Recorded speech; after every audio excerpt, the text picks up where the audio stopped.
Yon, isang mapagpalang gabi sa inyong lahat. At ngayon, trabaho naman tayo at duty tayo dito sa ating area of responsibilities. Ngayong oras, isa alas 11 na po ng gabi, mag-aalas 12 na. Bali, October 16, 2024. Bukas, October 17, 2024. At shoutout nga pala sa papa ko, birthday bukas. Yung papa ko na lagi kong kaaway pag nakatira ako sa bahay. Shoutout sa iyo pa, mahal na mahal kita at obligasyon mo yon. Kung minsan, pasaway ako, pasensya na. At anak mo rin ako. Ako lang yung nag-iisang anak mo kasama mo. Dahil sa inyo pa lang, kuha-kuha na. Sarap. Happy birthday sa'yo at mamaya babatiin kita ng greetings mga bandang alas 12. Ako yung unang babati sa'yo kahit lagi mo akong kinakaaway dyan sa bahay mo. Yun lang at sige syempre, trabaho muna tayo. Happy birthday sa papa ko, Tapia! Tapia!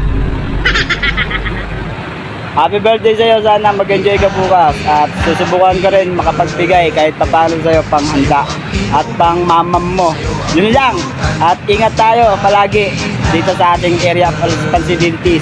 Trabaho lang, walang gulangan. Pa, happy birthday pa! I love you! I love you!